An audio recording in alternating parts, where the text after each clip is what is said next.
While I was in the hospital with my dying grandfather, my father mortgaged my house for my sister. When I came back, he said, "She needed it more than you." I grabbed my jacket and said, "Then don't complain about what happens now." My name is Daniel. I'm 33, the oldest, the spreadsheet kid who grew into the spreadsheet adult. In our family, I'm the calm one, the person with jumper cables, the person who knows which cabinet has the light bulbs. My sister, Lila, is the bright one. She's the main act. I'm the sound check. That was fine for a long time. I don't need spotlights. I like things working. I own a small two-bedroom on the edge of town. I fix my own leaky faucets, label my breaker box, and put extra batteries in a clear bin because chaos starts with dead remotes. I work IT at a community college. Not glamorous. I like it. Students call me sir, and I pretend I'm not startled. On the Tuesday this started, I was in a hospital room with my grandfather. Machines breathed for him in slow, steady whooshes. The clock on the wall ticked like it had somewhere else to be. I'd slept on the vinyl chair for 2 nights, arms crossed over a jean jacket that still smelled like laundry soap from a rushed wash. I held his hand and told him about the Cardinals game from the night before because routine sounded merciful. My phone sat face down on the rolling tray with the warm ginger ale and plastic cups. It kept buzzing with unknown numbers. I silenced it. I poured water for my grandmother. I walked her to the window and back. We talked about nothing on purpose. When she fell asleep, I checked my phone and saw 3 voicemails from a number labeled County Title Services. No one ever calls you from a title office with good news. I put the phone back down without listening. My brain had room for one crisis. At noon, my father walked in with 2 coffees and a tall energy I recognized from Little League games he forced himself to enjoy. He kissed Grandma's forehead, squeezed my shoulder, and pulled me into the hallway with the vending machines. "You look tired," he said. "I am." He glanced at my phone. "Put that away. Today's not a day for paperwork." I didn't say anything about paperwork, I said. "Good. Because your sister has a lot on her plate," and he stopped, corrected. "We all have a lot on our plates." A nurse walked by pushing a cart that rattled. Dad lowered his voice. "After this," he said, meaning the hospital, meaning my grandfather dying in a room full of plastic plants, "let's talk. Nothing dramatic. Just some family logistics." "Now?" I asked, because he had that look like when he'd drop a topic in your lap and then call you defensive when you try to hand it back. "Not now," he said. "Later. Don't start. Be generous." He said be generous the way some people say be quiet. Back in the room, my aunt leaned over the bed and whispered a prayer. Dad handed me one of the coffees. It was sweet the way Mom drinks it, not how I take mine. He looked at the machines, the whoosh, whoosh, whoosh. "We're lucky to have each other," he said, eyes on the monitor, not me. "Your sister needs us. Don't make everything a debate." I didn't answer. The first trigger wasn't a fight. It was that sentence landing like a folded note slid across a desk. Be generous. Don't make it a debate. I put the coffee on the tray, took my grandfather's hand again, and watched the clock keep telling on us. I didn't wake up one day and find a mess. It was a slow drip. Lila was golden from birth. Yearbooks, pep rallies, people who remembered her birthday, without Facebook. My job at home was to carry the cooler and somehow also be invisible while I carried it. At 19, Lila blew a tire leaving a party because there were nails in the road. I Venmo'd the tow guy because he only takes one card. At 21, she lost her wallet at a music festival and called in the rain, crying. I drove an hour and paid the motel because she had no ID and they were being mean. At 25, she tried to start a candle shop on Etsy. I made her a simple budget and a silly logo in an afternoon. She sent me a scented sample and left the spreadsheet unopened. When I asked how she planned to cover inventory, she said, "You always figure it out." Our parents helped in their way. Dad runs a small contracting crew. He knows every tool brand by sound. Mom gardens like she's auditioning for a magazine that will never call. They love us. They love Lila out loud. They love me quietly and asked me to be understanding whenever quiet felt like a bruise. When I was 25, I bought the house with Dad's help. He insisted on being on the title to lock a better rate, and because one day we'll do a family trust and it'll be easier. I trusted him. We never got around to the trust. Work, holidays, Lila's emergencies. It stayed a line on a deed we both had. There were little humiliations that piled up into tall things. Mom would hand me a bill just this once. Dad would ask me to float payroll for his crew, 2 days, max. Lila used my Amazon account and sent me a picture of a ring light with the caption, "For the brand." If I hesitated, someone would call me rigid. If I asked to follow up, someone would say, We're family, not a bank. 3 months ago, Lila decided to open a wellness studio. Not a gym, not a spa, something in between with plants and neon. She had a Pinterest board and a lease she loved, and a landlord who needs a confident yes. She needed deposit, build out, equipment. Numbers that were big shoes. I can't, I said, because sometimes you can't. My mortgage, my roof, a water heater that wheezed sometimes. I offered knowledge. I offered to look at cash flow, at equipment lease options, at used machines that were still good. She rolled her eyes. God, you're so administrative. Dad said, we'll figure it out. In the weeks that followed, figure it out turned into me getting little pings. A bank email. Your mailing address has been updated. A text from Dad. Need your insurance binder for the house, just to double check. A group chat where Mom wrote, proud of us for coming together. When I asked, Dad said it was just housekeeping, nothing heavy. And also, don't be dramatic. So when those voicemails from County Title Services came through at the hospital, I didn't listen. My grandfather mattered more than my inbox. But the sentences Dad dropped in my ear, be generous, looped while the machine breathed in the corner like a tired animal. Grandpa died Wednesday morning. He went quietly, the way he wanted. We did the paperwork, hugged without any of it landing right, and then drove home in that stunned, floaty silence where every traffic light feels too bright. I walked into my house after 3 days of hospital smell and found 2 envelopes on the mat. One from a bank I already used. One from a bank I didn't. I put my jacket on a hook, fed the cat, took a shower that ran too hot, then sat at the table with a towel on my head like I was younger than I am, and opened the envelopes like they were going to be birthday cards. Welcome to your new home equity line of credit. The first one said, cheerful. It listed a credit limit, a variable APR, and an initial advance for $68,000 funded to third-party escrow. The second envelope was thinner. County recorder confirmation, a deed of trust recorded against my address. I stared at my name. I stared at the amount. My hands went cold in a way that felt like my bones remembered winter. I called Dad. He answered on the second ring like he'd been waiting with the line half-dialed. Breathe, he said first, like I'd started yelling. I hadn't spoken yet. We handled it. What is it? The house. The equity, he said, cheerful in a way that made my shoulders rise. We used a line.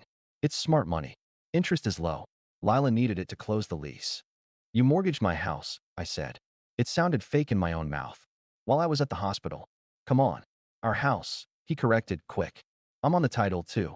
It was time that property did something for the family. Your sister needs a push. This is investment, Daniel. You didn't ask me. He sighed into the phone like I was late to something we'd agreed on. If I asked, you would have made a whole thing of it. This is why I didn't tell you until it was done. She needed it more than you. There it was. The sentence. It landed so flat I almost laughed. I looked around my kitchen at the cheap clock, the scuffed chair, the list of small things I've said yes to my whole life, and felt the word more slide like a drawer that's stuck until you pull harder. How much? I asked. 68 to start, he said. Then a draw schedule as she hits milestones. We'll cover the interest from the business until it stands up. It's a family project. No, I said, calm like when I tell students to push power and hold for 10 seconds. It's my house. Daniel, he said, gentle now, the voice that used to make me feel like a good son. Don't make me the bad guy for doing what's best for your sister. She's got timing. You've got stability. We're balancing. I looked at the cat. He blinked. My towel dripped water on my shoulder. My jacket hung, heavy. When did you sign? I asked. Yesterday. Don't spiral. Go get some sleep. We'll come by after dinner. Your mother already made a casserole. He hung up. He hung up on me like this was settled. I put my head down on the table for a second and listened to the house. The fridge hummed. The faucet dripped once, then remembered itself. The cat scratched the mat like he was practicing leaving. I checked the bank mailer again. There was a sentence on the second page about right to cancel within 3 business days. I read it twice. I could hear Dad's voice layered over the print. Be generous. Don't make it a debate. Lila texted a glittering photo of an empty storefront with a caption, key day, and a row of hearts. I put my phone face down. I went to the bedroom. I took down the shoebox with the deed copies inside, the ones the closing paralegal had handed me years ago with a smile that said, you did a grown-up thing today. I opened it, sat on the floor, and noticed the extra paper tucked behind the manila tabs where I hadn't left it. My father's handwriting is neat. He'd labeled it line info with a black pen and underlined twice. My grandfather had died 7 hours before. My father had freshly mortgaged my house for the family. He'd called it balancing. He'd called me generous preemptively. He'd assumed I would stay quiet. He was almost right. I called a meeting. That's how my brain works. Calendar first, chaos later. Group text, 5:02 p.m., my place. 7:30, non-negotiable. Mom sent a heart. Dad wrote, we're not fighting about this. Lila wrote, I have a walkthrough at 7. I replied, then come at 8. Before they arrived, I made a list. I do better with lists. I printed the welcome letter, the deed copy, my mortgage statement, the line in the brochure about the right to cancel before midnight on the third business day. I called the bank and asked practical questions in a voice I'd used to reset a router. The woman on the phone was kind in a way that felt like a step stool in a high cupboard. When my family came through my door, they brought two kinds of air, perfume and sawdust, and the sweet heaviness of what we were about to do to each other. Mom placed foil pans on the counter like a shield. We brought dinner, she said brightly. Sit, I said. My voice surprised me. It was steady enough to carry a box. Dad looked around my house like he was appraising, which he always does. Lila made a beeline for my mirror and adjusted her hair. I put the papers on the table and pointed to the sentence about rescission. I'm canceling the line, I said. Silence does a math of its own. You could feel everyone trying to calculate how much of that sentence was bluff. Dad broke first. Don't. You'll embarrass me. The broker is a friend. I'm not interested in your friend's feelings, I said. Or your timeline. Or being the quiet hero while you announce business plans on Facebook. Lila laughed like she couldn't help it. You're being so dramatic. It's leverage. We needed to move fast. You took my roof and called it leverage. It's our roof, Dad said again, stubborn. I'm on the paper. Don't act like you built this alone. I didn't, I said. I also didn't agree to pawn it for a neon sign. Mom put a hand on my arm. Honey, your sister is finally doing something. Don't kick her knees. I'm not. I'm taking my house back. Dad's jaw worked. You always were small about money. I'm precise, I said. There's a difference. Lila crossed her arms. You love rules. Here's a rule. Families help. You have stability. I have ambition. Dad made a call. Dad made a theft, I said. And now I'm making a boundary. I picked up my phone. I had already called. I had documented. I had the case number written on a sticky note like I write extension cords lengths on tape. The bank confirmed, I said. I have until midnight tomorrow to cancel. I'm doing it. The lien will be released. Any draws after that will be fraudulent. If you try them, we'll have a different conversation, and it won't be at this table. Dad stood. You would do that to your own sister? You already did something to your own son, I said. He pointed at me the way he did when I was 10 and left the rake outside. You think this is revenge. You want to hurt us because we didn't tell you. I shook my head. This isn't about revenge.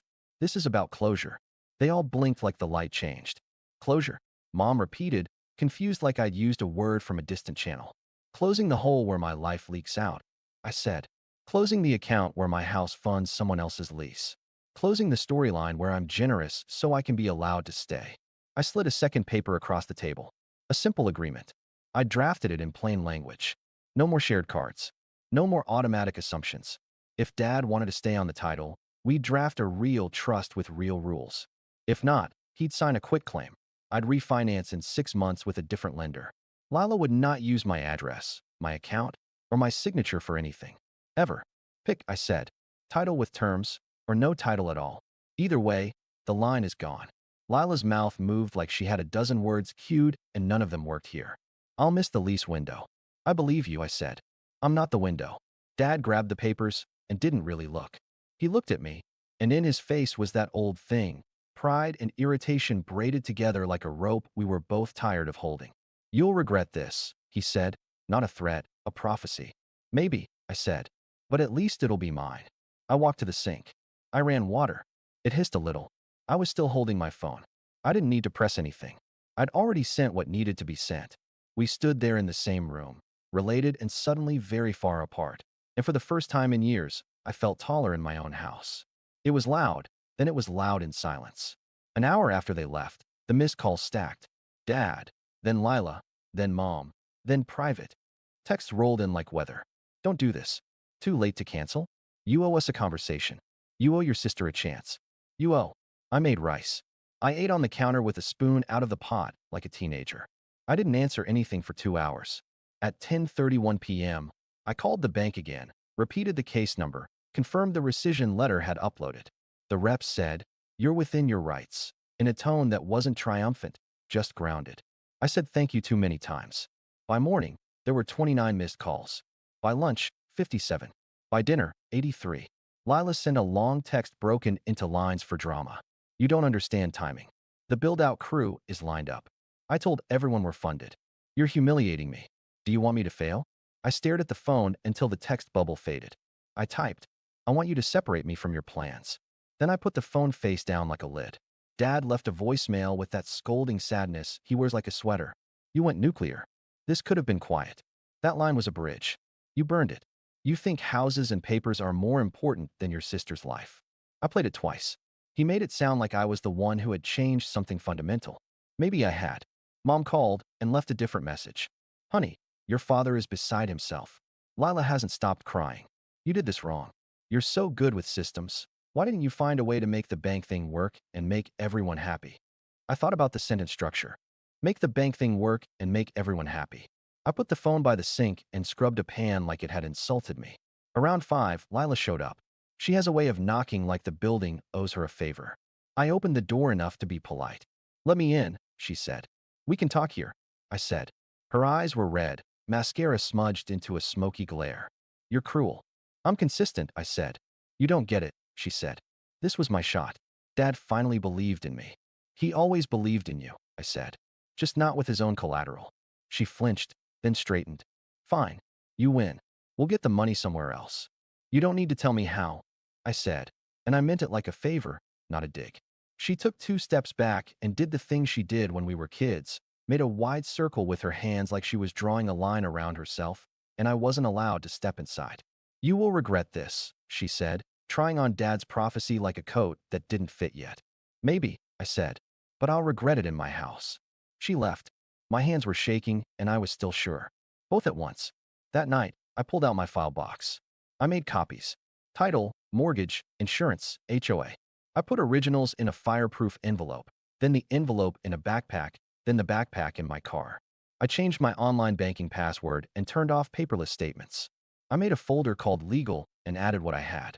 I Googled a real estate attorney, read reviews like I was picking a toaster, and sent an email with calm bullet points. I wrote one line at the bottom. I want to set a boundary without burning the house down. It made me smile even though none of this was funny. Grandpa's funeral was Saturday. Black suits. Tissue boxes. Lila avoided me like I was a camera, and she was having a bad day. Dad's eulogy had the line I knew he'd use. Family is everything. People nodded. He looked at me when he said it. I looked at the flowers and thought about how much of my life had been paid in that currency. After the service, he cornered me near the coat rack. You canceled, he said, not a question. I did. They'll release the lien this week. That's what they said. He breathed through his nose, then said quietly, You made it hard. You made it illegal, I said. Let's not get stuck on the adjectives. He stared at his shoes. I shouldn't have done it like that. It wasn't quite an apology. It was a creak in the right direction. I let it stand on its shaky legs. At home that night, I slept. Not well, but better. I dreamed about a door I could lock without someone else's key in the outside of it. On Monday, the attorney called back. We talked for 20 minutes in simple sentences. He didn't do the thing where he performed vocabulary. He said, You're okay. And, yes, he had standing to open it, but not to draw without your consent. And, you did the right thing quickly. He told me how to document, how to send a letter that sounded like me but counted in a file. He told me how to remove Dad from the title without starting a war in public. He said the word boundaries like he meant it for a deed, not a relationship. It felt correct. I wrote Dad an email, not a text. Emails were ties. I wrote what happened, what I did, what I needed. I gave 2 options, trust with rules or quit claim and refinance. I gave soft timelines. I gave him my attorney's name and said, You're welcome to have counsel. I wrote one simple line in the middle in bold. You will not use my home as collateral again. He didn't answer for 2 days. The silence grew edges, then softened. On the 3rd day, he sent, We'll do it right. I'll sign off the title. I shouldn't be in charge of your roof. It was the nicest sentence he's ever sent me. It still stung. Both can be true. Lila sent a different kind of message. A photo of a smaller storefront in a strip mall with a vacancy sign. Plan B, she wrote. Then, after a minute, This one is ugly. Then, But I can afford the deposit. Then, Can you help me read the lease? Not money. Just eyes. I sat with it. I said yes.